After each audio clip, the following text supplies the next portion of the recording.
time it is. Crack open that bottle of wine. Grab your favorite glass, pour a couple of fingers of scotch in it. Get that stick, light it, and blow. It's time to hang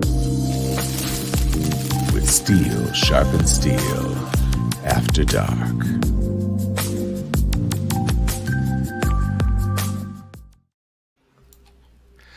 What's upper, everybody? Hello, Sharpies. I am Tom Cunningham. I am Joy Stevens. And welcome to this very special edition of Steel Sharpens Steel. The birthday boy is out birthing his day. Right. And Sharon. I got a call from Sharon like a little while ago, and it was breaking up, and she was like, I'm running errands and something. I got to go back to my office. I was like, I don't think Sharon's going to be here tonight. She seemed to be caught up in a lot of stuff, and hopefully she'll be back next week. Chuck, I promise you right now, Chuck's whole body weight is about 15% alcohol by body weight. I promise you. Absolutely. And if this were a college hazing, then Chuck would probably be the dean of pledges, because I am absolutely sure that there is so much alcoholery, and the liver is being tested. The liver is running a marathon at this point. There's a lot going on with Chuck and his physiognomy. Yes, not flammable. I will tell you that back in the days, this is probably, I'd have to say 25 years ago, back when the Honda Campus All-Star Challenge was still being produced at Universal City. Mm-hmm. And we had a thing after we had wrapped production, and there was a restaurant right across the street from the host hotel, and we were drinking because it was all, drinking things, and we had a cake, and the cake had candles on it. And I don't know how many beverages I had consumed that evening, but I went out to blow out the candles on the cake, and literally that shit said woof, and there was some greenery behind the cake. And the cake went up. The greenery went up. I was a human flamethrower, just like those people you see in Cirque du Soleil or something like that. It was really an amazing thing. Yes, you only turn 50 once, Chuck, and so now half of the Steel Sharpens Steelers are in the half century club. Yes. And 3/4. 3/4. Oh, I'm more than 50. Wow. So thank you, Mike Bartlett. Mike Bartlett, back to the pod today. Welcome, Rattler brother. And thank you, Harry Brown family. We are glad to see you. It looks like your picture, you've gotten, I don't know if you got some Grecian formula up in that thing, bro. It's looking a little darker than it has in a little while. Smells like hate. I'm just saying. Look, I'm aging gracefully. I've given up on trying to front. About 3 years ago, I had some color put into my hair and my beard face because I was going to be doing some live streaming for several hours, and it ended up turning my hair kind of red. So I got even more Sinbad references, and I was like, it's a wrap. I don't think I'm going to try it. At least you didn't get the Giuliani sweat. I did not get the Giuliani sweats. It was professionally applied. It was not Kraken juice. Right. So it actually ended up working out for me pretty well. This episode is brought to you by the Wonder Twins. We are activating our power, shape of an internet pundit. Form of an international speaker. There you go. And so we are your Wonder Twins, and we have some things to talk about, not just Chuck. Obviously, one of the big stories of this week were the GOP primaries.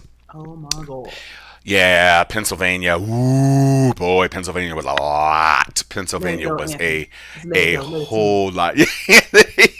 Anthony Turner is first in the pod every week and last to let go of the hairline. So So we had some exciting things to happen on the GOP side. Trump was not able to pump Trump all of his candidates through. There were some people who, of course, won, but there were some other people who did not win, I guess is the fairest way to say it. And the person at the tip of my tongue, that's right, Harry. We appreciate you, and we are happy to say that Joy, you have rebounded tremendously. Thank you. Thank you. Thank you. I feel, you know what, this is the power of having good people around you, of That's right. following your doctor's directions, and soup. Whole lot of chicken soup, tomato soup. I had some butternut squash soup, and then I got into some real food. And then I got into some gangster stuff. So, and now I went to doctor on Tuesday, and he cleared me. He's like, you can do everything except like lift heavy things. You're good, dry, fly, whatever you want to do. Just don't Okay. lift anything heavy. I was like, so about that, like wine, and he was like, are you still taking painkillers? I was like, ibuprofen, and literally he said this. I was like, good. Sharon just texted. Sharon says she is emancipating. That's what she is doing right now. So I believe it. I believe it Emancipating too. sounds fun. I hope it involves, you know, some wine and some relaxation and some mind clearing. I hope all of you out. I wish everyone an emancipated weekend, to be emancipated from your worries, from your troubles. We're gonna just speak that into the air. You know, That's just right. have a good time this weekend.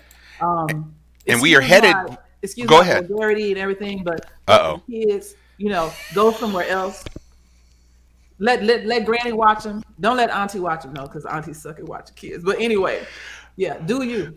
And you know we're heading into Memorial Day weekend, which is a time for us to celebrate our capacity to grill things Yeah. and to produce and share raisin-free potato salad, and Well, also to try new ways of incorporating ingredients that are not nasty into mac and cheese. Like I will say, I have been introduced, and this is. I don't know if I felt surprised, but like I would say 15 years ago, maybe. mhm. Well, maybe not 15 years, at least 10 years ago, my good friend Suzanne Baptiste introduced me to macaroni and cheese with shrimp. Oh yeah. Well, I'm from the And bayou. We've been doing that. well, I mean, I Yeah, this is come from 15 that years section ago. of the Yeah. country. It's Yeah. just that I didn't grow up there, and so Mhm. obviously, macaroni and cheese is just kind of like a hood version of like Alfredo with shrimp or something like that. It's not Sure. like shrimp can't be used in things, but How dare I you?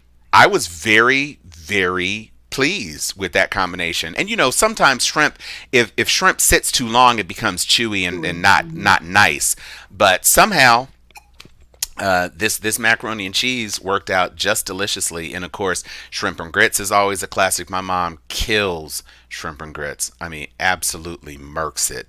And she does rashers of bacon to saute the shrimp in, and it develops like its own little like gravy, and she makes a little roux and everything and then incorporates it into the grits. And so my god, when I went to homecoming 3 years ago, she did a whole breakfast buffet for me, and it featured as a centerpiece shrimp and grits, and just yum, just deliciousness.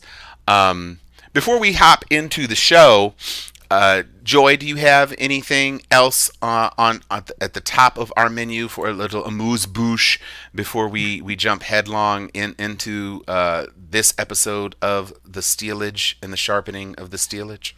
Actually, I do have. Well, no, because I think we're going to talk about it. So rather than jump the gun, I'm going to let you go ahead. Oh, thank you, thank you, Anthony. And I appreciate all the comments. You know what? I do have a little something, and this is related to the glow, etc. The surgery that I had. So, I had my surgery in a really good hospital here in Atlanta. I paid my exorbitant bill. I looked at the bill that Right. came, and then my piece of it, which met my out of pocket maximum for the year. And then last week, 4 weeks after my surgery, I got another bill from the anesthesiologist, but that was listed on the first bill that hasn't been approved yet. And then I got another bill from the hospital for something else, like extra tests that were done after my surgery to make sure I wasn't dying on my bed. And I got a bill for that, $1,500, $2,200. I'm like, but I met this out of pocket though. Well, we haven't proven that you've met it. No, I paid. Y'all made me pay that before I had surgery. Before I Bloop, had bloop, bloop. surgery, I had to pay up to my out-of-pocket maximum. So why is you sending me bills out? I was much more polite because the girl was very nice. The customer service at my insurance company is very, very nice. But she was like, I don't know what to tell you. Until they approve the whole bill, in Right. which I already paid my part, they're gonna keep sending me other bills for pieces of this whole bill because since the hospital hasn't gotten their money yet, they haven't paid the anesthesiologist and the Right. lab techs. So now they're trying to do an end run around me, like, yo, can you pay me? No, No. no, Listen, yeah. let me tell you something about insurance and hospitals. When I know the insurance is coming and they call, this is me.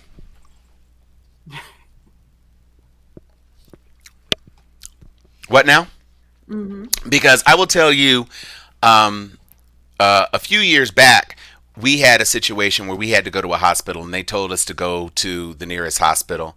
And we went to the nearest hospital because we got insurance and we thought everything was going to be okay. And they were like, yeah, so how are you going to settle the bill? And I was like, wait, what now? And they said, oh, we're not a priority provider for you. Hmm. And I said, so what does that mean? And they said, oh, we're going to send somebody in to talk to you. And they had this very nice black woman, Hmm. and she had scrubs on, and she said, so here's the breakdown of what things are going to cost. And I saw a 2 with 5 zeros behind it. And I said, so what's our portion? She was like, well, that's your portion. And I said, no, it's not. And she said, well, this is out of network for you. And I said, well, what's the closest out of network hospital? And she said, this one. And I said, oh, okay. And how far away is that? And she said, oh, I don't know, maybe 10 minutes. And I said, you can bring the doctor back in here now. And I said, so we're going to go to this other place. Well, I can't recommend that. And I said, I'm aware that you can't recommend it, but are you telling me that this situation is going to escalate to a life threatening incident in the 10 minutes it's going to take me to get my Get to wife an to this other in-network hospital? He was like, I can't say that. I said, bye bye. And we left and we got tooken into the thing. And it was a much more reasonable $5,000. So right, instead of the 200,000. $200,000. I was like, mortgage? Or Yeah, not entire mortgage. mortgage, Yeah, entire exactly. mortgage or house note. Right. Yeah, so no, so we didn't do that, and that's it's the way of the world. It's like these people with the Martin Shkreli thing, Yeah. and Martin Yeah. Shkreli Yeah. he got out of jail early, but in the interim, the pill that he had done up, what was it like? It went from $13 a pill Like, to $750 or something a right. pill. And while he was in jail, a generic was released. So they lost the monopoly on the pill. That's So easy. thankfully, those women and those cancer patients and the AIDS patients and the people who really could benefit from this medication now have a generic option that is not going to cost them $750. And I mean, literally, the insurance company was willing to pay it because it was a relatively small number of patients, and they were like, whatever. But for insurance companies that didn't choose to pay that exorbitant cost, there was one guy who was interviewed, and he said, I can't I can't refill my prescription. They said, oh, yeah, it's going to cost you $30,000. And he's like, $30,000 a year? It was just like, whatever. They said, oh, no, no, no, no. That's per month. He was like, $30,000 a what? month? $30,000? Well, because you figure it's $750 a pill. So 30 pills, Hmm. and maybe you have to take it more than once a day. I don't know, but I tell you what, in the words of Kevin Hart from Jumanji, I would rather die. I'm not a real Kevin Hart fan, but yeah, that's funny. So I say all that to say that it's been a wild week, and I am so glad. I know that you all are. And for those of you who have come onto the show late, yes, it is Chuck's birthday. Yes, we are celebrating Chuck's birthday. Yes, we had a Chuck is chocolate 50% cake. Everclear at the moment. Exactly. there is so little blood in Chuck's body right now. He is running on unleaded that is coursing through his veins. And Sharon is working on big stuff. I did get a text from her like, "What the hell are you saying about me on the air?"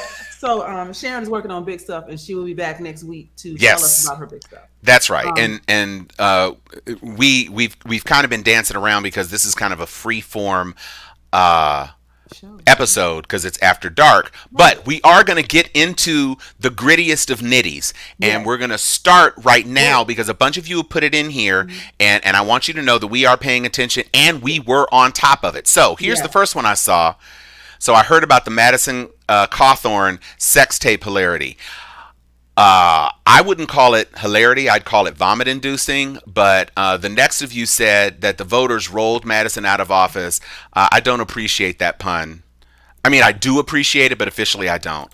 But what I do appreciate is the good folks at the Lincoln Project, hashtag LP, and this is what they had to say about the bold, one-time liar about being accepted into Annapolis who actually never was, who was driving around on expired licenses, tried to get guns onto planes, was basically Trump's left testicle, elevated during the GOP RNC convention, just trying to be the next superstar. And here's what the Lincoln Project put together about him. Where's Madison? Where is Madison? Is he here?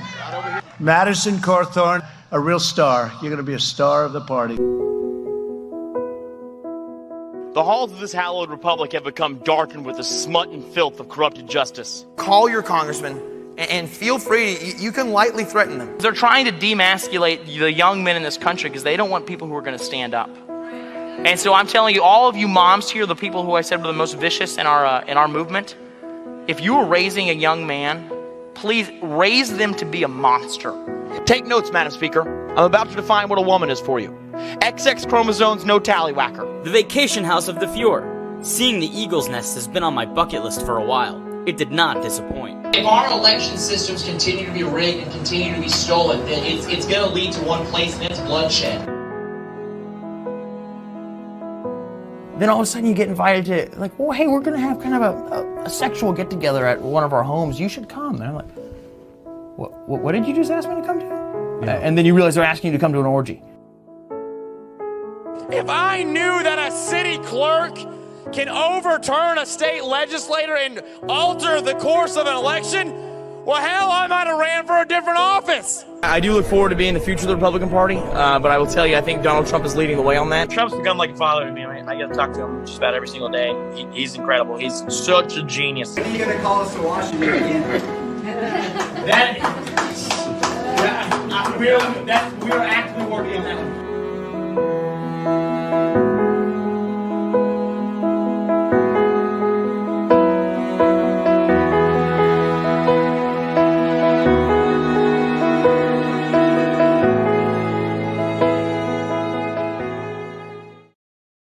Okay, I just want to point out, and I think they did this on purpose. Did you see how he spelled his name in that signature? No, I just assumed it was right. No, I'm gonna show you something. I'm gonna pull it up, but I want you all to see how the man spelled his name in at the end of the thing. Okay, so here it is. Okay, now. Is that a U? Is that a U, and where's the R? Where is the R? Is this his real signature? Listen. He does this all the time. All I can tell you is that the 9-year-old girl who is signing his letters as a member of Congress needs spell check. And I don't know if there is spell check in cursive, but I mean, you should know how to sign. I would rather him have just wrote limbs, seeps, like right, scribble scrabble like Donald Trump, where it's just like a Richter scale, kind of just in a row, just lots of up and down strokes. When you do it like this, you're proving beyond a shadow of a doubt that you don't know how to spell your own last name. Madison Cawthorn. Cawthorn. Cough off, the Madsen. So this is what happened with Madison Cawthorn, and it couldn't have happened to a nicer guy. I said on my Facebook page, I was devastated. I was devastated when Madison Cawthorn lost his primary. And this is how bad it was for him. He didn't even wait until the race was called. No. He saw the buckets. Yeah, so he saw the writing on the wall, and he said, "Yeah, this ain't gonna work for me. I best get in front of it." And I'm trying to figure out, like, you going to the Dairy Queen, or are you just gonna like start working for Project Veritas now? Like, I know you have a hustle. Maybe you and Tommy Lauren can be Nazi Ken and Barbie or something. Wait. Correct me if I'm wrong, and somebody please help me verify this, because I'm going off a vague memory of something that comedian Ryan Davis said a long time ago. Okay. I believe that I remember him saying that Tommy Lauren had done like porn at one point. Oh, please don't tell me that she has an OnlyFans or something. I just Please do not tell me that I remember Tommy him Lauren. saying the phrase, and this is vulgar. I remember him saying the phrase, "If you go ass to mouth, you know you ain't doing nothing but talking shit." And I remember that joke, and that's where I'm getting that from. Hey, Ryan Davis is funny. Listen, if it's true, I'm all for it. If it's not true, I hope it's true. Been making it, because it's like it was when Tommy Lauren first came out, but it was such a weird and specific thing to make fun of. It sounded true, but I don't have anything to back that up. I'm just saying it was funny. I'm not saying that Tommy Lauren did porn, but I'm not saying that Tommy Lauren did porn. I'm open to the possibility that she should have done it. And I'm not here to shame sex workers at all. I'm just more power to you. If it was something that she did, then maybe her and Madison can do a little OnlyFans MAGA edition, Yeah, some very specific fetish stuff. I'm completely fine. One thing that Tommy did do this week, which I found particularly offensive, so offensive that I felt I needed to reply, was this little thing. Democrats want to bring back face diaper mandates so bad, but they'll wait till after midterms cause political science, of course. To which I replied, almost as much as Republicans want mental health counseling for racist domestic mass murderers, Tommy. I mean, turnabout's fair play, right, Seth? Now, and that takes us to this bullshit in Buffalo. And already we're starting with the whole, this young man's mind wasn't fully developed. Hang the fuck on. You are telling me that an 18-year-old grown-ass man, now mind you, they're trying 13 and 14-year-old black boys as adults all over the country. If they make it to trial. If they make it to trial, for like stealing gum, stealing backpacks, whatever. But this grown-ass man who had the wherewithal to surveil the area, plan his attack, go live, plan it all, write a manifest and all this stuff. You telling me his mind wasn't developed enough to know what he was doing, even though he saw a white guy. It says stop. And didn't shoot him. So it wasn't like he was even in a bloodlust. He knew exactly what he was doing. But if you're going to say an 18-year-old mind is not fully developed, then why are you still saying that someone who is 13, 14, 15 years old and pregnant can be tried as an adult can raise a child? Oh, well, there's that too. Where they do that at? There's that. Well, in a whole bunch of red states. In Oklahoma, apparently, in which their state legislature has passed the most restrictive abortion bill in the country. Life begins at fertilization. Wow. On the night of the act, if fertilization occurs, you have no protections, no plan B, nothing. And Trump, one of the latest Trump endorsees, is a person who wants to ban contraception. Oh, great. And says that contraception allows people to think that marriageless sex is consequence-free, which is not true. No. Sex is only supposed to be for procreation between a married man and a woman. First of all, there's a lot of women on birth control pills because they have endometriosis, right? They have uterine fibroids, they have irregular periods. Man, fuck y'all, no science having congressmen who think that women pee out their vaginal canal. They don't even know it's two different holes, right? I'm gonna need y'all to get some damn anatomy classes. I need you to understand that you cannot replant an ectopic pregnancy into a uterus. It don't work like that. I need you to understand that hormone therapy is what a birth control pill essentially is. And a lot of people who are not even trying. I know one of my really good friends has been on birth control pills since she was like 15 or 16 years old. She didn't lose her virginity until we were like way out of college or some shit. So plenty of years here for a responsible adult woman to not engage in sex, but still need birth control to regulate her hormones, her blood pressure was related to it, all kind of stuff. And so this idea that all contraception is bad, you know what? I was reading a tweet earlier where this woman said, Texas News Princess is the name of the girl. TX News Princess is her tagline on Twitter. And she was saying that a lady had posted in an anonymous group on Facebook that she had had a miscarriage. And in order to complete the miscarriage, etc., she needed like misoprostol. So it was a particular drug. Right. Her doctor prescribed it. She went to the pharmacy to get it. And the pharmacist spent 30 minutes on the phone with her doctor refusing to fill the prescription because there was an off chance that she might have been using it to ignite an abortion. And she's sitting here like, I actually wanted the kid that I was carrying.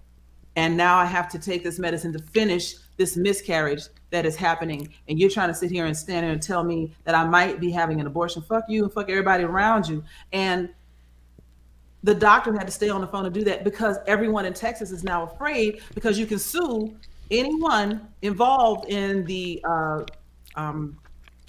action of causing an abortion, anyone, including the pharmacist. So they're all scared to even give her the medicine that she needs. Once again, conflating post-traumatic natal care with an abortion. There's so much more that Planned Parenthood does. There's so much more that sex education does.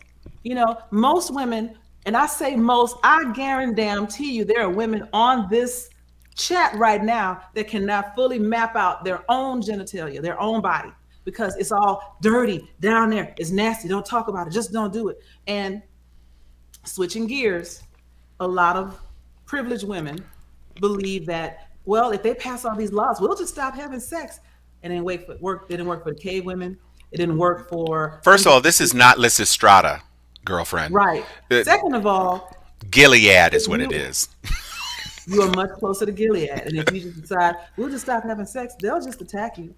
And since we don't punish rapists hardly at all in this country anyway, they will be doing their duty to their race to force you to have a child, especially if conception begins at fertilization. Then they'll just lock you in the basement until you start showing. Good luck, host.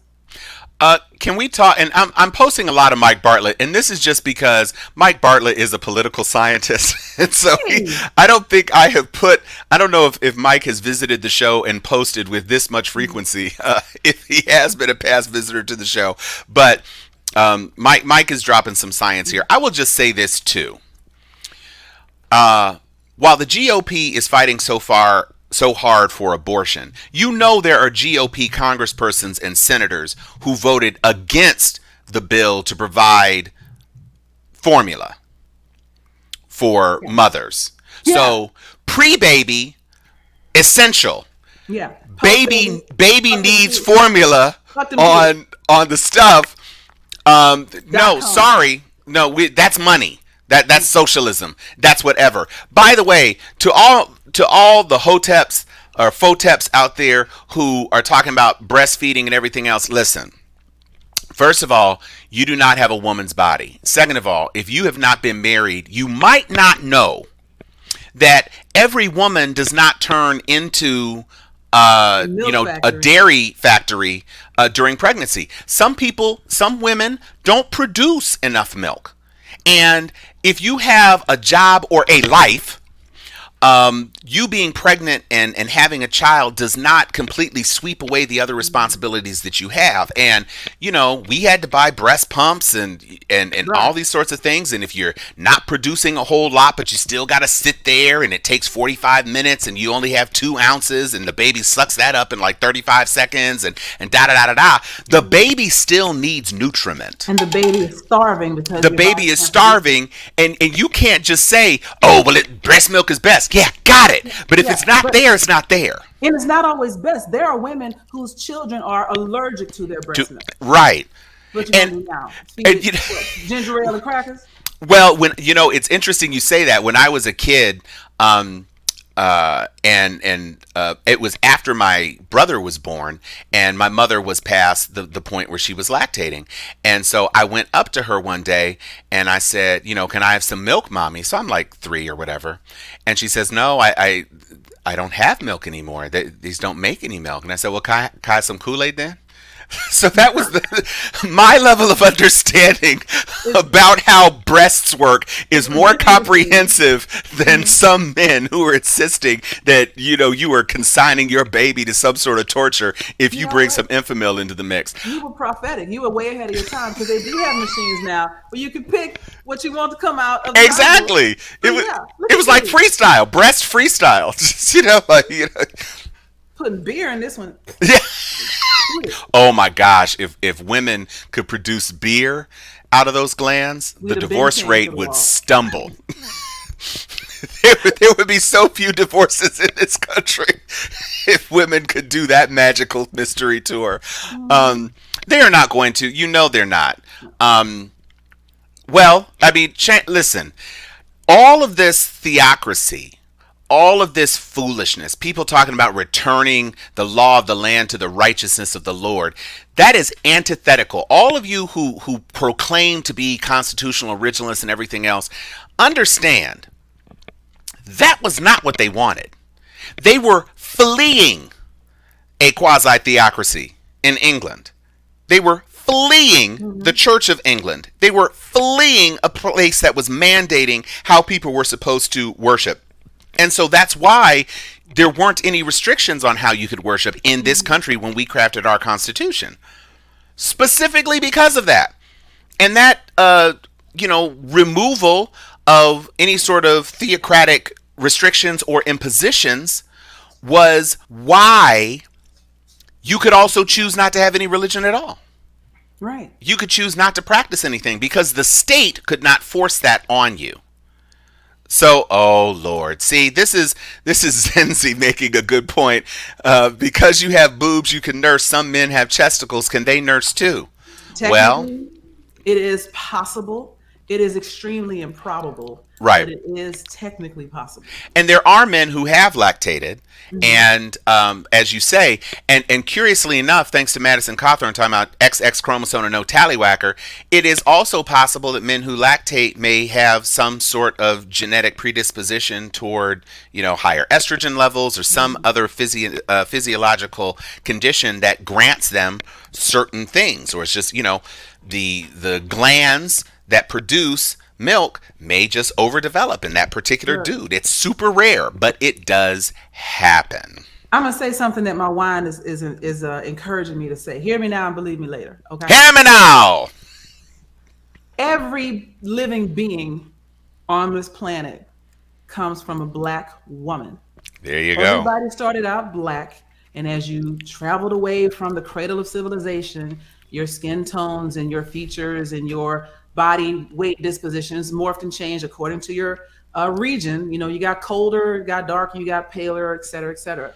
And also a woman, because every embryo starts out with XX. Some of y'all a little bit along the way and end up with an XY. And so from a genetic standpoint, the furthest you can get away from what God first created is a white man. Is this the part you take my heart to wipe your feet on? I stumbled onto Loose Ends earlier this week, and I posted it on my page. Man, I haven't been listening to Loose Ends in forever, and people thought like I had never heard of Loose Ends. That's not what I said. I didn't say I'd never heard of Loose Ends. I said I hadn't heard Loose Ends, and I've been slipping because I love. Listen, for a band that stopped producing albums like 30 years ago, they had a series of albums that had no less than 7 like undeniable bangers.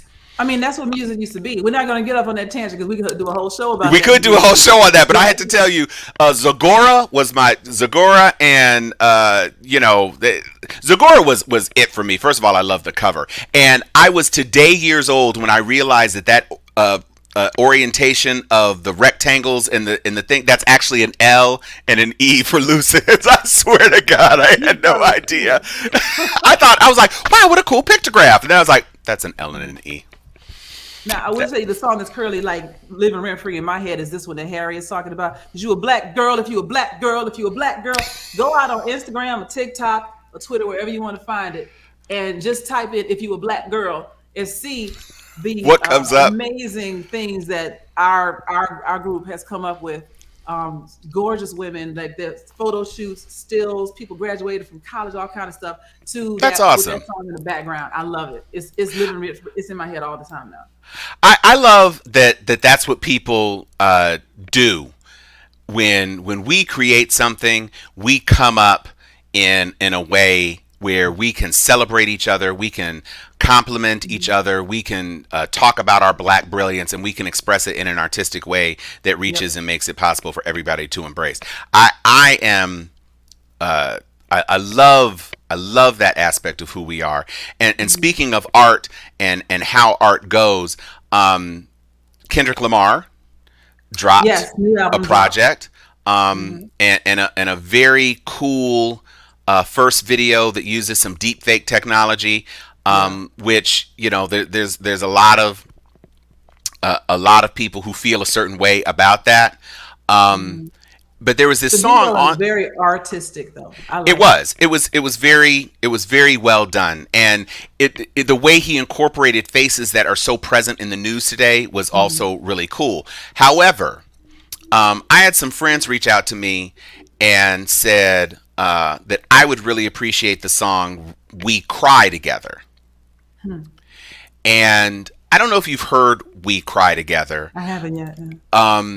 But they were really just kind of playing with me, because the chorus of "We Cry Together" is basically Kendrick Lamar saying F you B, and she's saying F you back. And it is just together. Right, it's just full of not words, and I was just like, I'm feeling that. I get that, because no, I get it. I get the art to it, but for me, as a person who does not like that word, even when it's introduced in art, for it to be, I mean, it was literally almost like "Annie, are you okay?" with "fuck you B." It was just the whole chorus was just like, and I was just like, this is not for me. This is not for me. And to appreciate things that Kendrick Lamar does, and I remember when the album "To Pimp a Butterfly" came out, and I was like, "To Pimp a Butterfly, okay." So I guess we're just doing things. And then today, I mean, this album, Mr. Melodic, I think, and the somethings, or yeah, I can't remember the name. Whatever it is, I respect Kendrick. Yeah, I respect Kendrick Lamar as a performer. I absolutely do, and he is one of the best in the game. He's really doing the thing. I appreciate him for everything that he brings to the party. But there are some things that I am just not going to be inclined to enjoy. Yeah, and once again, Mike Bartlett, who has a Gandalf icon. He has literally changed his Gandalf, his icon to Gandalf. It was some other thing before, and that's more Big Steppers. Mr. Morale and the Big Steppers. There it is. And so Gandalf is quite interesting. He also says, referring to what I was saying about some of the originalists, that originalists like Alito are the reason the country needs a new constitutional convention. And I absolutely agree. I mean, when I see some of the things, when Alito was coming out talking about how Oakville and Casey and Roe were decided wrongly, and the predicate reason that he used for that statement was just so poorly considered, I was just like, and he has a lifetime appointment. And literally, Kavanaugh and Gorsuch and Amy Coney Barrett didn't really lie. I mean, she said that she can. Really I mean, it was pretty obvious the way she was. Yeah, it was pretty obvious she was going to do that. I feel like the Supreme Court should be a 30-year appointment. You get a generation and a half, 2 at the most, Right. And then things have changed and you are no longer in touch. Your grandkids need to come and get you. And at a Well, minimum, you'll be 70-ish. So beat it. And let's that's not that's quite a long time to be on the court, and especially Clarence Thomas when your wife Jenny Thomas is doing the absolute most. They just came out with some emails from Jenny connecting directly with the folks in January. Arizona. In Arizona. Oh yes, in Arizona. Specifically asking before the December 13th confirmation of the electors to cast aside the electors that would throw their votes for Biden and create your own electors, because if you don't do it, then Lord knows what's going to happen to the country, and you don't want that to happen to the country, and so make sure that you do it. Ha ha ha. You know, it always takes me back to vocabulary. People Right. say they hate progressives. Progress is in Well, that word. right. And what you're saying is, I want to keep things the way they are because it's comfortable for me. I don't want progress, and I don't like anybody that is for progress because I don't understand that progress, and it doesn't serve me particularly. So no, and I will fight tooth and nail to hold on to things the way I have them. And every civilization, every company, every organization, everything that has ever lived that refused to evolve went extinct. Period. Well, and I left Chan's comment on here because it's 2.5 lines long. We done But told you about this. right, you know, you be careful what you wish for, True. because True. depending the way they're trying to stack things to make it impossible for Democrats to take national office anymore, you don't want a certain group of people being in control of that process. That will absolutely be Gilead. And if you think for a moment they won't turn the National Guard on you, Right. if they disagree Oh with well. you, they absolutely will. That's what I'm wondering. Like at some point, Texas is going to invade California, and they're going to pick up people along the way. And at that point, which side is the National Guard on when it's state against state? Who do they fight with, or for, or against? Who do they shoot? They don't. They're gonna fight for me, because You're not steel that sharpens steel. Ah, Yeah, it's difficult to say. It is wait, arguable, I want to ask a and question. it is arguable. Have we been closer in our lifetimes to civil war than we are right now? Since the 70s, because that's when my lifetime starts. I can't think of any time when in our lifetime, in the lifetime of anybody who's living today, I will go so far as to say that. Okay. I don't think there's anybody living in this country today who has lived in a time where we have been as close to literal, and I'm not even being figurative or hyperbolic here, literal civil war than we are now. You have more than half the states of this country positioned to deny settled rights to more than half the population of this country. You have people openly calling for theocratic rule in their states. Which is specifically against the Constitution. Specifically, but not to their Constitution, because they don't know what the Constitution Right, is. their Constitution Their is- Constitution's written on the back of a Chick-fil-A napkin. Pretty, you know what? That was a nice one. Thanks. You Like see what what I you did did there? there. You see what I did there? I try sometimes. I try to do it. Mike, this was the question I wanted to ask. Mike, what you doing?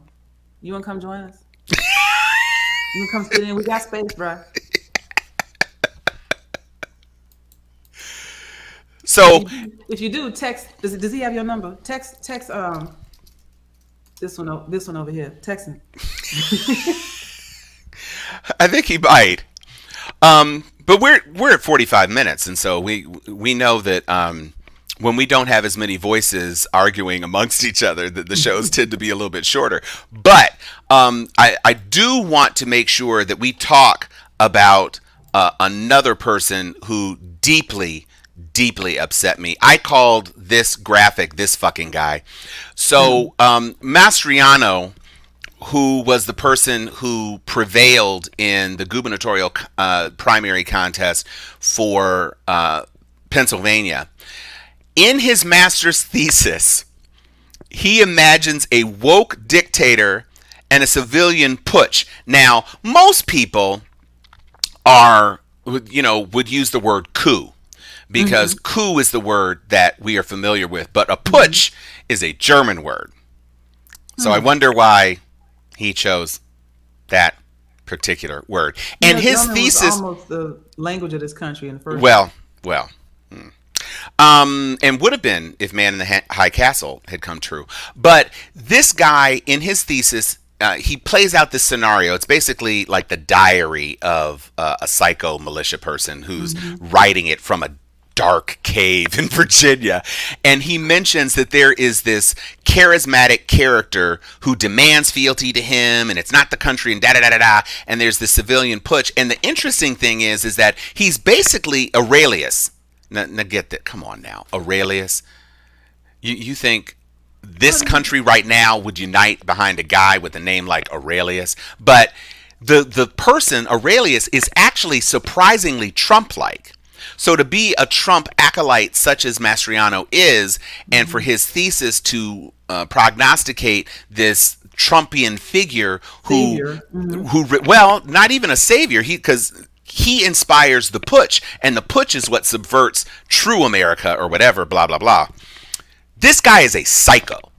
Wait. So you're saying the Aurelius is the woke dictator figure? Yes. That is charismatic like Trump. Right. So he didn't write this master's thesis about Trump. He wrote it fearing a revolution that is guided by a Trumpian figure who demands personal fealty above devotion to country.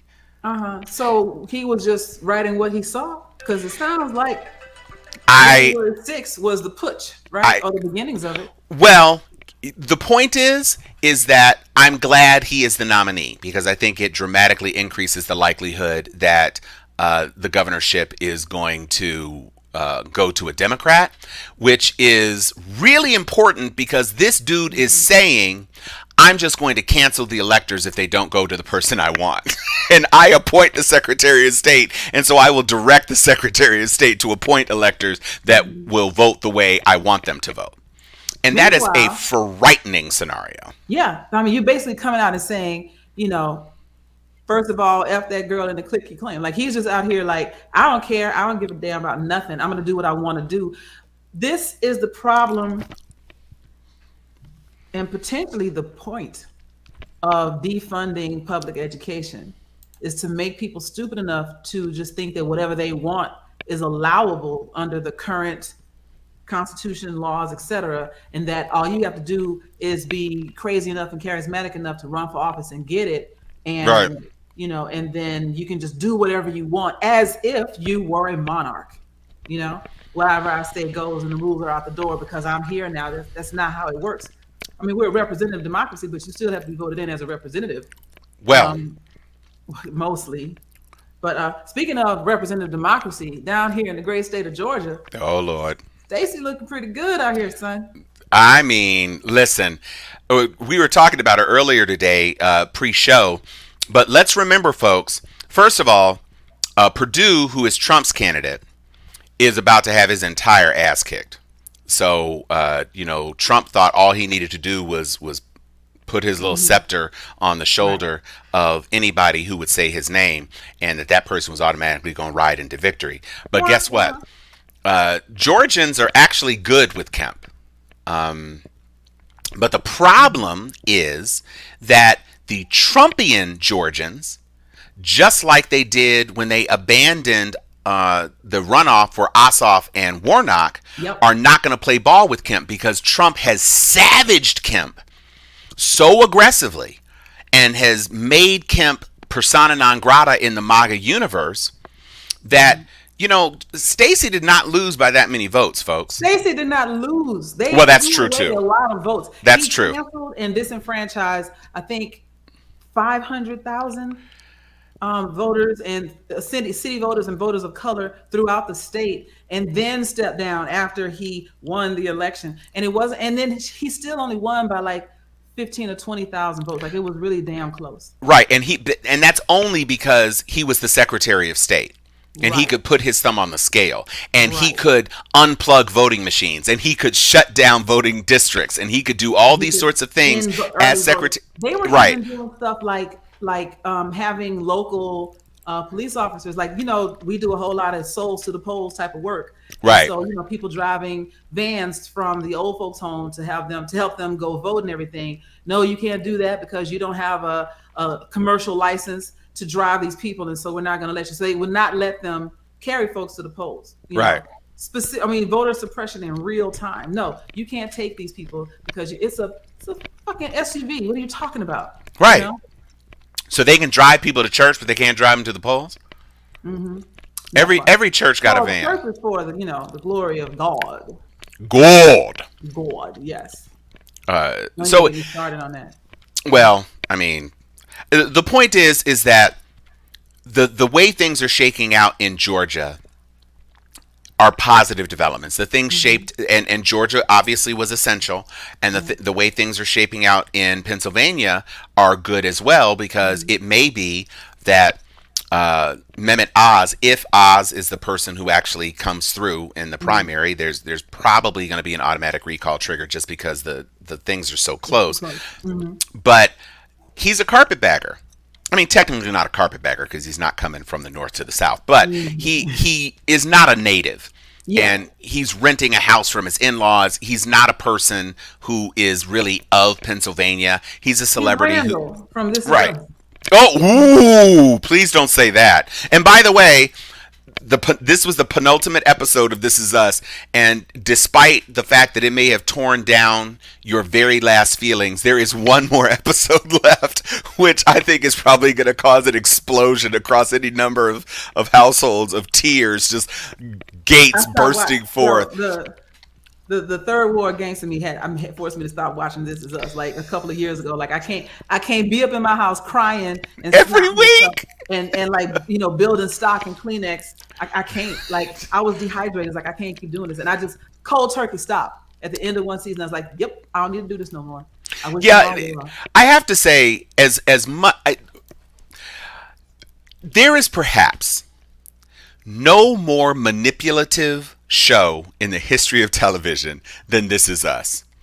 I mean, they're like feelings. Next week, feelings.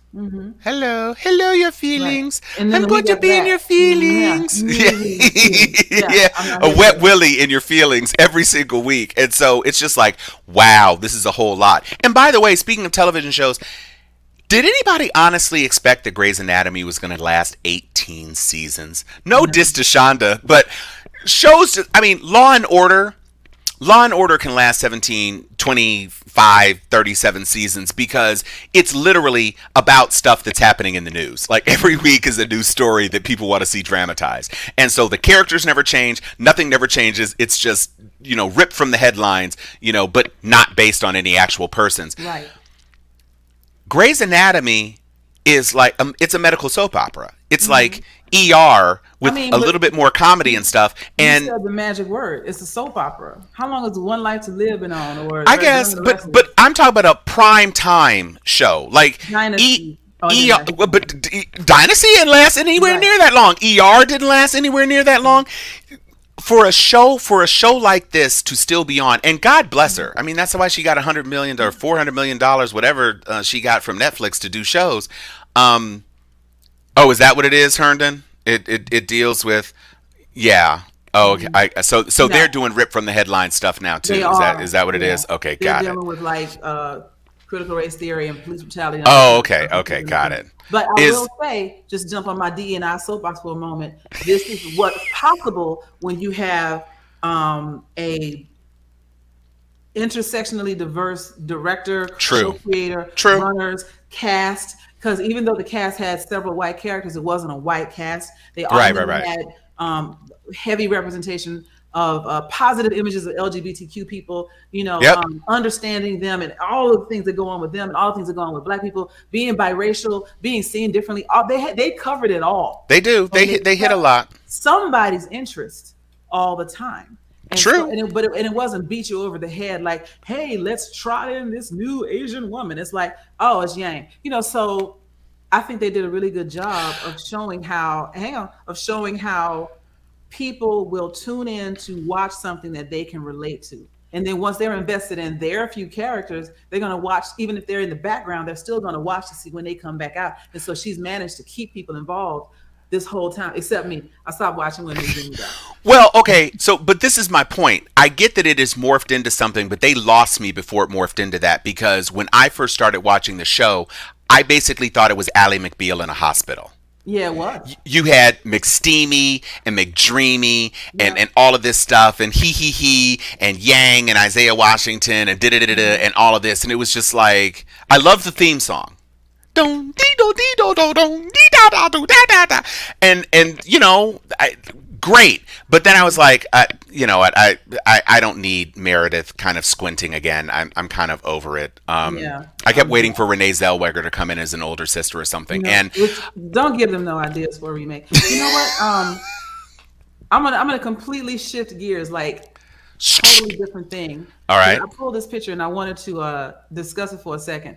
Okay. So, you know, while people are out here trying to figure out, you know, how Black women can save the world, Black women should look good doing it while they're out here saving the world. Specifically, if you're a Black woman that is a member of one of the D9 sororities. And Macy's has put out a collection of Black sorority themed dresses, because one of their buyers and one of their like line creators saw the need, because I'm a Delta. I know I always need a red and white dress, and I don't need fuchsia and cream. I don't need, you know, the AKAs don't need like forest green and salmon or whatever. Apple, yeah. But to find, you know, salmon green and salmon pink and ivy green. I think, I'm sorry if I get that wrong. I apologize in advance for the dragon I'm about to get. But if you'll notice, every one of these dresses, and this is just one of many, you know, styles to choose from, is in specific sorority colors. So now, so this isn't the only style? No. They've got that. They've got okay. They got suits. Okay. All your needs for national convention, boule, whatever you call it. Okay. Now see, that works, because like a $10 million line thing. Yeah. Well, I saw some women on my timeline who were like, I'm not really feeling that dress. And I was like, but that dress looks like a dress. And you throw up the picture one more time. Yeah. You see how that dress works for a number of body sizes. Exactly that. Which is super important for Black women. Like Sister Girl, third from the left, in the... she's buxom, but then the center delta is slight of build. But this looks attractive on all these ladies. It's a simple design, but it's a good use of the sorority colors. They're clearly identifiable. You can tell that the Zetas are different from the Sigma Gamma Rhos. I mean, it's thoughtful. And you know, kudos to them. Kudos to the sister who told Macy's, look, y'all, we missing some stuff. Yeah, Salmon you knew it was coming. You knew it was coming. When you said salmon ivy, I was like, wait a minute, what now? Something in nature. Is it ivy? Is it apple green? Thank you. Yeah, so I think that again, it's the sort of Black girl magic that we talk about all the time. A Black woman in a position to make a change at a major retailer says, hey, this is an untapped market. We need to get into this. And now with online sales, you know, you don't even have to have a Macy's buy you. You can go in and get your size and get your sorority and blam. You weren't ready for this commentary. Wait, KJ, which commentary are we talking about? Are we talking about me? My fashion analysis? Yes. Oh, for those of you who aren't aware, I used to be the commentator for Couture Models Incorporated at Florida A&M University. So if you get a young lady in some pumps walking down in a dress, I will talk it the fuck down. Don't be confused. I can tell you about cut on the bias and everything else. I'll give it to you if that's what you need. If that's what you need, you can get it from Tom Cunningham. Absolutely. You reminded me of something I'm gonna go find real quick. Uh-oh.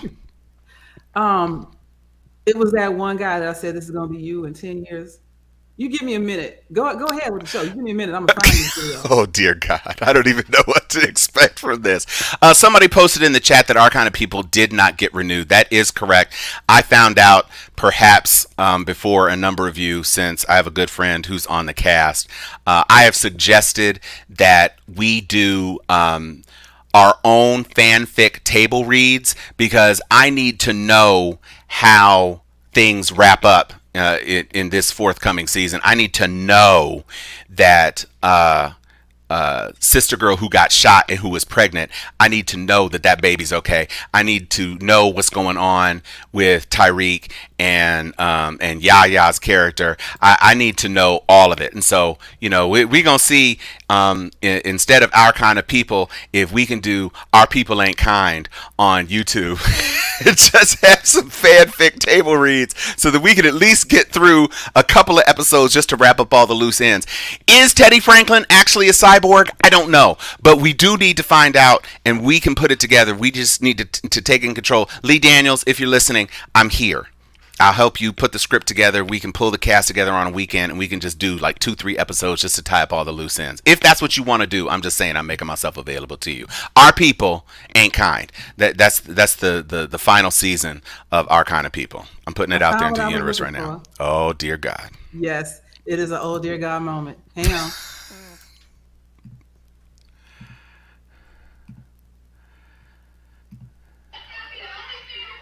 You got to add it to the stream.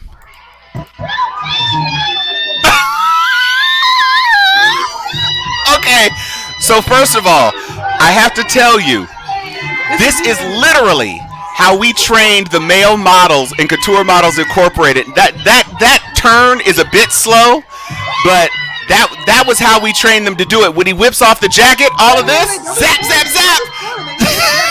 Hang on. No, that's it. No, it's not. It's more. No, I've seen this video. I know everything he's about to do. This is for the people. It's not for you. I know. I personally taught that shake and the twist and the flip and the twist and the flip. I personally taught dudes how to do that. And when he kicks it off and twirls it in the middle of the thing, zoop!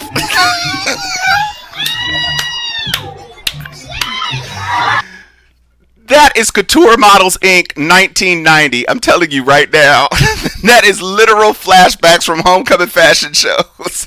I'm just telling you. Clark Garrison was really, really, really, really good at that. He was really, really good at that. My good frat brother Clark Garrison, he passed a couple of years ago. He was one of the models in Couture Models. And I got to tell you, those were the heydays. The 80s at HBCUs, and especially at Florida A&M, I got to tell y'all people, there should be a show.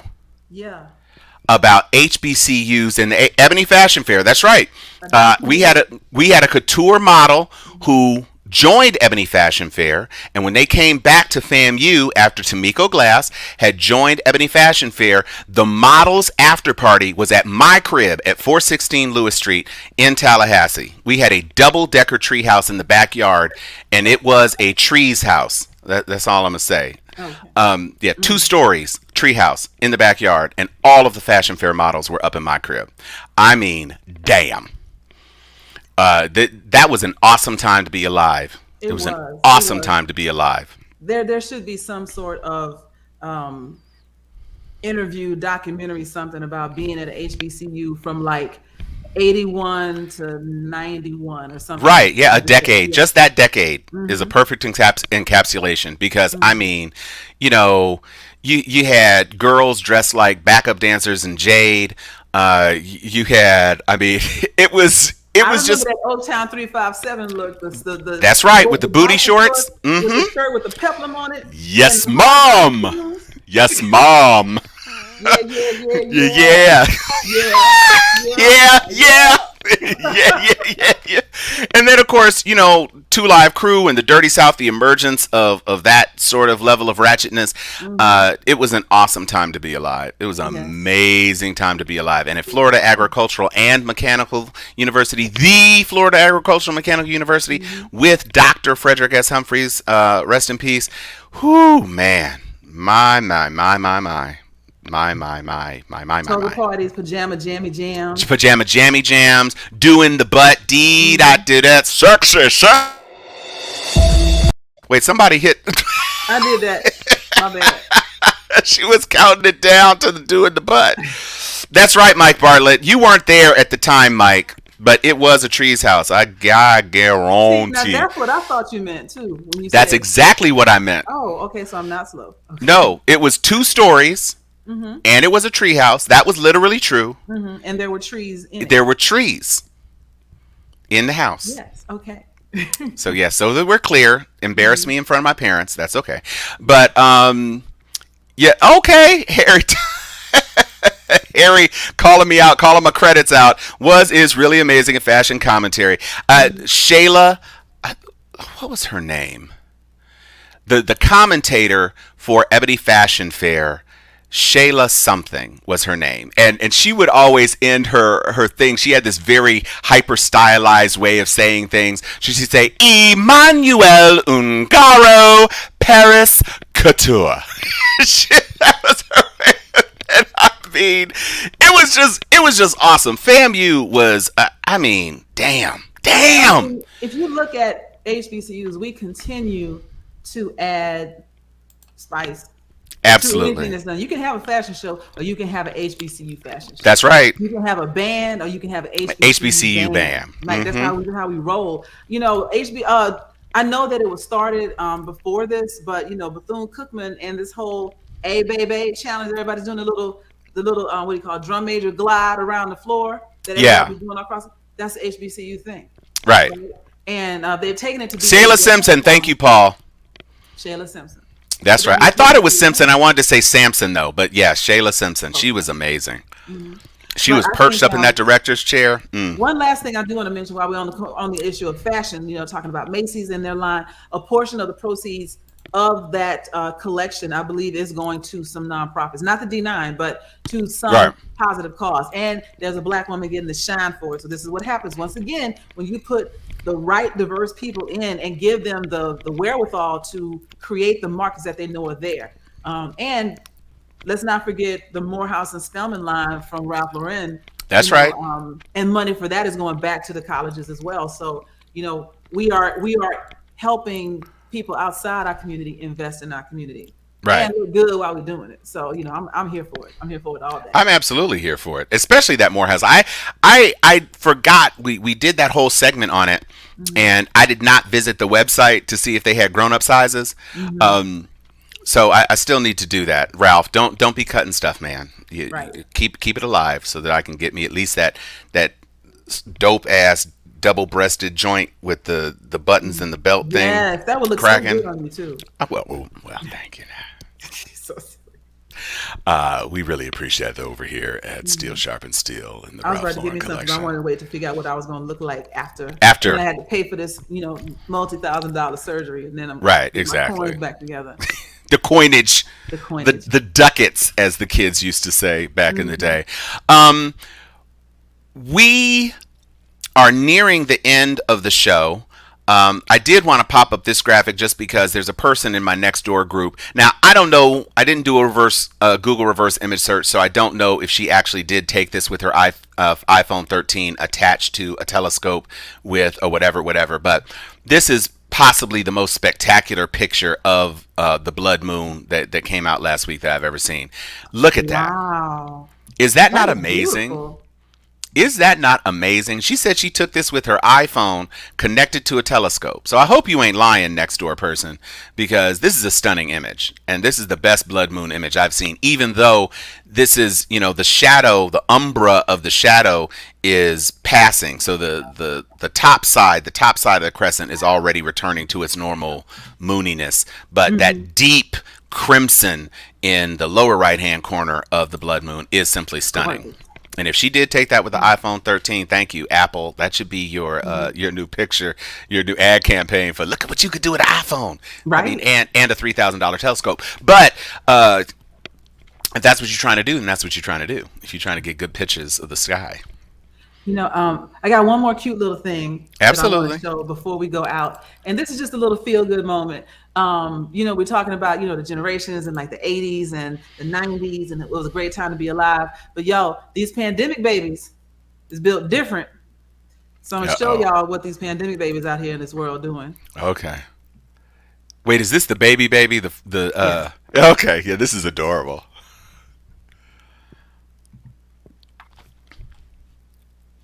About these pandemic Child, honey, they think they're gonna come to TT house and keep TT up all night. I try to sleep all day. We won't do it over here. Do it to your mama. Look at you, tired, ready. You'll do it to your mama, not to your TT. Look at you trying to drift. Ain't no drifting. We just gonna try to. Time's up. Get it up. Get it up. Get taste the dream. Taste it. Taste the sleep. Because you won't get it. Look at you trying to lean with it. I'm not going to catch it over there. Focus. Yes. Oh, taste it. Taste it. You can feel it. You can see it. But you won't do it with TT. No naps today. Ugh. Oh, look at you. Yes. You won't do it. Clap. Stretch. Stretch. Look for help. Look for help because your help ain't coming. Oh. Like you done worked 8 hours. Like you done worked 8 hours. Look at you. It's on. Listen, you can taste the sleep on your tongue. You won't get it. You won't swallow it. Reach for help. Reach. That was my favorite part. She was like, "Taste the sleep. Taste the sleep." And that little tongue stuck out. Reach for help. Like you worked the 8-hour shift. You know, this is one thing that I really love about not only the emergence of TikTok, but other things, is that it has given more Black creatives the ability to just share and put things out into the universe and just, you know, create content that we can appreciate. There's a new thing. There's this big brother. He's got a big full beard, and he gathers the memes of basically stuff only Black folks do. Yes. And he reads it and he says, yeah, and it's just so funny because the things that the memes that he gathers, they all resonate as fundamental truths to us as Black folks, because it do be facts though. Right. For example, I remember him saying something like, he read the tweet that said, when Black people see somebody else's kids running around playing all day, they're gonna sleep good. They're gonna sleep good tonight. You do that. They do. Or like, if somebody cuts you off in traffic and they got a dent in your car, you'd be like, that's why your shit fucked up right now. I've said that this week. Of course. And you know, karma and everything else. We just, you know, we are able to manufacture beauty out of struggle. And it's just it's a testament to who we are as a people. And I just love our divinity, that we can be one of the most persecuted factions on the planet and yet still provide the planet with so much joy and brightness and interest and flavor. We are magical. I'm gonna leave it up. There it is. We are magical. I see what you did with joy and brightness, by the way.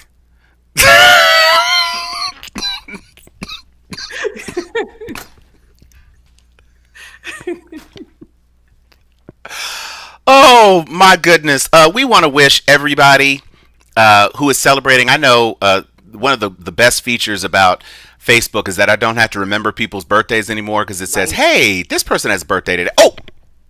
So we want to congratulate everybody who has a birthday today. Happy birthday to ya. Happy birthday to ya. Happy birthday. Happy birthday to ya. Do it. I also... there you did. Oh, I'm sorry. My throat is it's a little stressed. I do want to. Wait, I'm about to get you with, because even though that is a great birthday song, we can't leave it alone. So then you got to go into like the churchy version. Happy birthday. We were in a restaurant in Houston, circa 2015. And not only were we just randomly, it was like a table of like 12 of us. And it wasn't a Black restaurant. It was just a restaurant downtown. We just randomly started breaking into like Jodeci and Drew Hill songs just because we felt like it. Right. We harmonized so well to be 5 drinks in that nobody said nothing. They wanted to hear us continue to sing. And then out of the corner of our eye, we see, we're doing like just regular soul hits. We see this dude propose to this girl. We're like, la la la. Oh, yes. So we all excited for them. Next thing you know, walks by me every day. Her love are the same. We are serenading them spontaneously as he proposes. And somebody even said, and Beauty was her That's her name. We are Come on, Drew Hill. Gloriously rowdy. And if you don't like the kind of energy and enthusiasm and just making happiness out of nothing that Black people being, you a hater. I don't understand how you cannot enjoy being around us. I will tell you, if it is your birthday and you have invited the Cunninghams to come to your birthday, will you? When we are at a restaurant, you will get 8 parts. You will get sopranos, mezzos, altos, contraltos, contratenors, tenors, baritones, and basses on that happy birthday. And if it starts out just like, happy birthday to you, by the second happy birthday, that's when it splits into the diatonics. And then people are just like, wait, forks stop clinking, heads start turning, and then by the time you get to the happy birthday dear, whatever your name was, and then you split into everybody has their own note across the scale, the whole restaurant be like, it's our birthday too, can you come over here and do our birthday? Yeah, do we that? Yeah, oh yes, everybody. Oh, I'm telling you, I gave you 8 parts just then. Classically trained lyric tenor here, so I'm gonna get it to you. But soprano choir over there. Not back row with the soprano choir. You're the soprano choir. I didn't come to rehearsal. So that book, that lyric book just starts to creep up in front of your mouth. So nobody knows if you're singing or not. Bruh, let me tell you how many times I have done this in the back. You know, you do your little dance. Mm-hmm. Praise him. That was my favorite. Not shaking the curls. I was feeling it because I didn't know the word. Yeah, you got to turn your head down and start the little hop. All of it. Whew. Okay. SCGC Alto 2 in the house. Okay. All right, Linnell. When we do our meetup, because we're going to do a meetup. We are going to do a meetup. We're going to have our little Sharpie choir. That's right. Doing ratchet versions of everything. Or doing gospel versions of ratchet songs. That's probably better. Yeah. Oh, wow. Okay. See, Miss Oliver knows about the watermelon. It's the best word ever.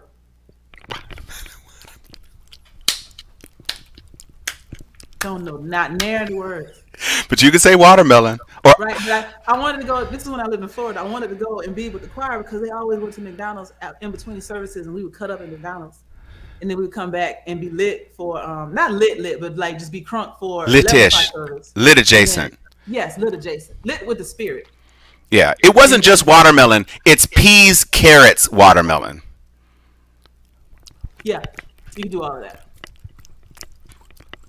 That's what I was taught. Don't give me no ideas, Anthony. We will have a Soul Train line at our meetup. Y'all figure out where we want to meet. Do we want to meet in Florida? Yes, that one. In Atlanta.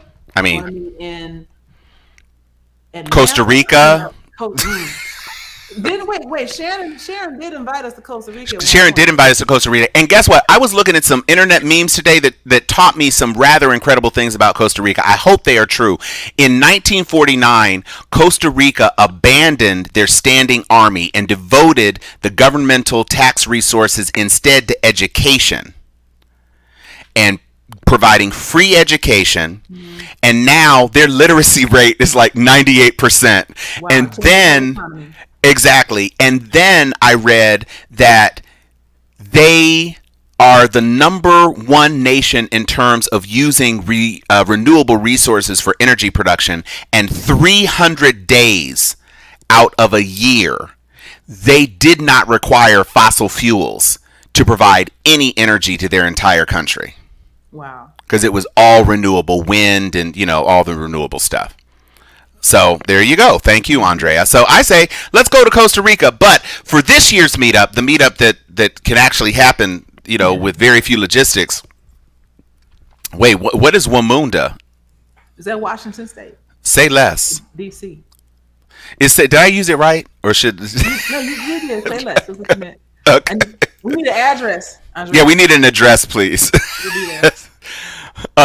So at least three of us are going to be at least three of us are going to be at FAMU homecoming. So if we can get one other person to slide down to FAMU homecoming, then we could definitely do a meetup. We could do a meetup at the day party. Y'all gonna be going to the day party anyway. Look. So we could do a meetup at the day party, and we could do a live remote from the day party. EB can spin. He can be on the mic. Norris Summerall can be spinning. DJ No can be spinning tracks in the background, and we can do Steel Sharp and Steel cutaways. Maybe upstairs in the Edison, or we could be like on that poach on the outside, and we could be doing stuff. Oh, I see. Wakanda and Zamunda mixed together. Got it. Where's TCC's ballroom? Like, is that Tallahassee Community College's ballroom? We'll wait for the answer. Yeah, we're gonna wait for the answer. Yes. Okay. Oh, Tom, she's talking about the day party. Yeah, that's actually kind of genius. We probably should plan on it being at the day party because, like I say, y'all gonna be there anyway. So I love the subtle rebellion, Vera. She's like, I use watermelon. There it is, because she wasn't Robert E. Lee. That's right, Vera. And nor should you have. You absolutely shouldn't have said nothing at Robert E. Lee High School. You know what we didn't cover? What? What did we not cover? We did not touch on replacement theory. I was thinking about it when she mentioned Robert E. Lee High School. I don't know why I thought of it then. Okay, so I did post on this because white folks have a big problem with some, not in Mike Bartlett. Some have a problem with CRT, but they don't have a problem with Carlson replacement theory. Because that's their thing. And the head of CPAC, we talked about this, and I couldn't find the graphic for it. The head of CPAC actually offered that the anti-abortion contingency and legislation that would ban abortion would actually inure a benefit to the white race, because if we weren't killing millions of our own, then they could take the jobs. Mm-hmm. And so it's predicated on bad math, because horrible math. No math at all. It is true that the majority of abortions that happen in this country are for white women. It's because there's more of them than anybody else. The same way the majority of people on welfare are white people, because there's more of them than anywhere else. However, SNAP, WIC. Assuming that you ban abortion and without resorting to rape, force women to have babies that they conceive or that are fertilized, that they're all going to be white babies. Clearly, you ain't been watching the internet. Clearly, you haven't seen LeBron's prom pictures, right? Or any athlete for that matter. And I hate to break it to you, bro, but ever since the Loving case was decided, the browning of America has been happening. And so, and you do it to yourselves because you're asking for racial purity, which leads to inbreeding, which leads to the problem that's the problem that the British monarchy had, and a lot of monarchies in Europe, is that they're inbred so much, you get them big ears and dysplasia issues and mental illness caused hemophilia by problems, intermingling over and over again. Madness of King George, Targaryens. Yo, not the Targaryens. Yeah, it's true. They had the same problem. And ultimately, as I mentioned earlier, when you refuse to evolve, you go extinct. And this is and matter of fact, there was my boy Uncle Dam that I love so much on TikTok put up something recently that, yes, all of that.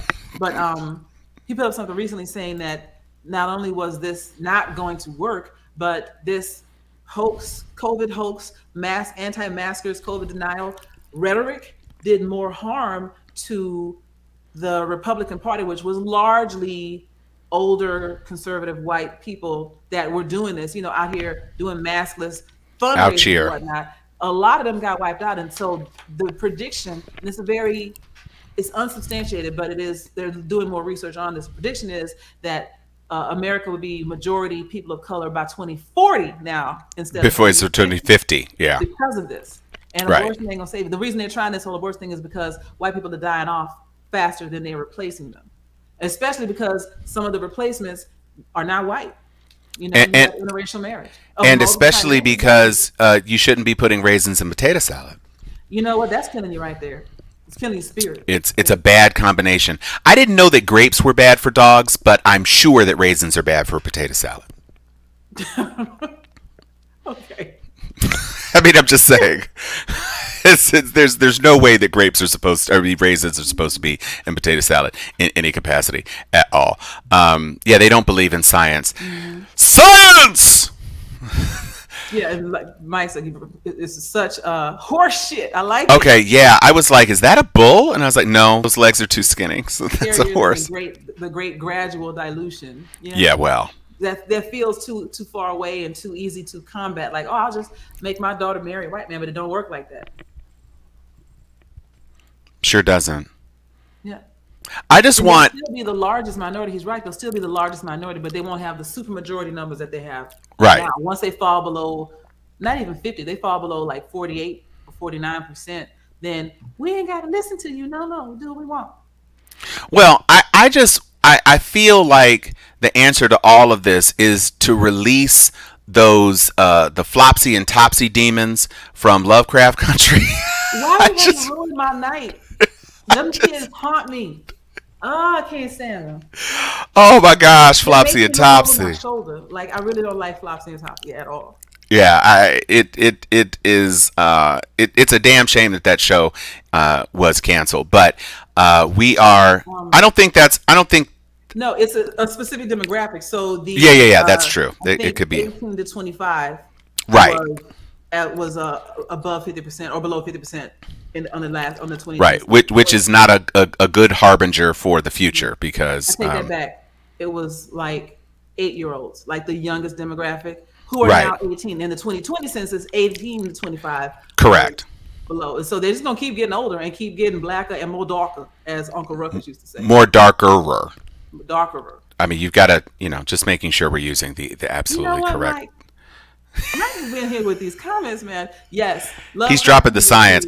If you saw the map of the nation of America for Lovecraft season 2, it's absolutely correct. I mean, that was a pretty awesome map of what the landscape of the season would have laid out for us and played out for us. So, despite the fact that Tick was killed, I mean, Tick was also a ghost or whatever, so you probably could have brought his ass back. Right, you could always bring him back. Wait, I got that picture for you. Hang on, I'm gonna put it up there. Oh, you got the map? Mm-hmm. Okay. Really, for real, this is like for real, the thing we are going to finish up on because I has something to do tonight. And I've got to feed my children. My son called in the middle of the show. People who are relatives of Thomas Cunningham on Fridays after 5:30 Pacific time, don't be calling, please. Just suffer in silence. I'll get back to you. Or text. Send me a text. I got you. I lost the picture. I just saved. I don't know where it went. Well, you can. You still got that tab open, right? Just download it again and save it to your desktop. He's so smart. So that you can put it up. Do do do do do do do. I am going to sing Zagora for you. Do do do do do do do do. You can't stop the rain. You can't stop the rain. Running from my heart. You can't stop the rain. I love loose ends. I really do. They had some jams. Mr. Bachelor, you could have told me. You still trying to find that picture? You know what? Whatever type I am downloading, there it is. It didn't want to pick it up at first. Yeah, sometimes if it's a WebP, sometimes you have to paste it into Photoshop or something else. Yeah. There it is. Okay. So the tribal nations of the West, guess what that is? Those are indigenous people. all the green. Right. That's like all of those places where the MAGAites and right now the white supremacist folks and all that whole upper swath, yeah, indigenous tribes get that back. The Jefferson Commonwealth, guess what Jefferson is? That's that old school colonial posse of people. Mm-hmm. Then you got the New Negro Republic. With all of the good states, all the South. With it. Yeah, so my birthplace of Beaumont, Texas, is in the New Negro Republic. All of Louisiana, Arkansas, maybe you can have it.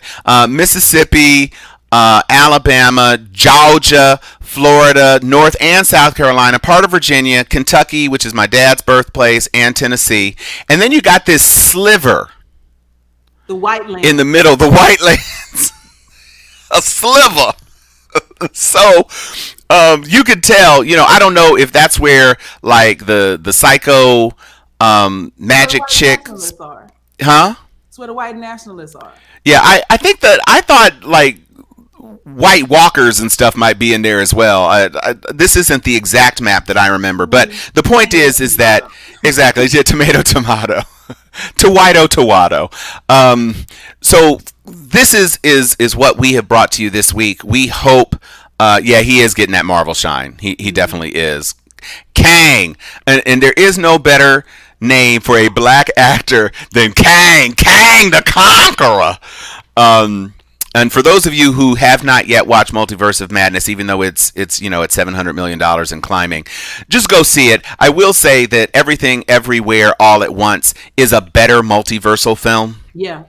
I will be podcasting about Everywhere, Everything, All at Once. It is a brilliant film, and it is the This Is Us of high concept science fiction films, because it is going to punch you in the thoke with all of the feels. Yeah, in the last 10 minutes of that movie, if you aren't catching your breath and pretending like you're looking in the bottom of your popcorn bucket for see the tears. Ungreasy kernels, yeah.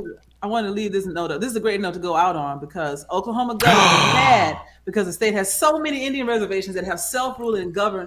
And the governor is bigly mad that the reservations are going to open abortion clinics. Lord. Oklahoma, and because they are sovereign, that money doesn't go back necessarily to the state of Oklahoma. That's right. Right? This is going to be the casino of the future. So Harry, can you get a free abortion? Sorry. Look at this reservation filled with fabulous clinics. Harry says he has a favorite Loose Ends lyric that he wants me to do. So, you never told me you were waiting, contemplating with my heart, my love. Don't. You never told me you were waiting, contemplating my heart. You get it all on Steel Sharpened Steel. You get it all. What the hell was going on? Waiting like a fool. This will all be part of the day party, Steel Sharpened Steel day party at FAMU. That's right. Homecoming. Yes. That's right. That is the weekend of October 29th. October 29th. So get your tickets on Spirit Airlines before JetBlue buys them. Don't fly Spirit. I mean, I'm just saying, I flew to Spirit for $238 to see my sister's graduation, and Delta wanted like $780. So I'm sorry. Yeah, that's worth the gambling there. Yeah, that is. And you know what? I did end up paying an additional $79 on the return flight to be in the exit row so I could stretch my legs from Detroit to Vegas, and that was worth it. I don't give a care what you say about Spirit. I didn't have to pay for an extra bag because I carried my personal item that had all my clothes rolled up and tightly packed in it. How you do it? If you're gonna fly Spirit, you don't check a bag now. No. Don't check a bag, because them fees is both ways. It's $100 per bag both ways. You might as well go on Delta.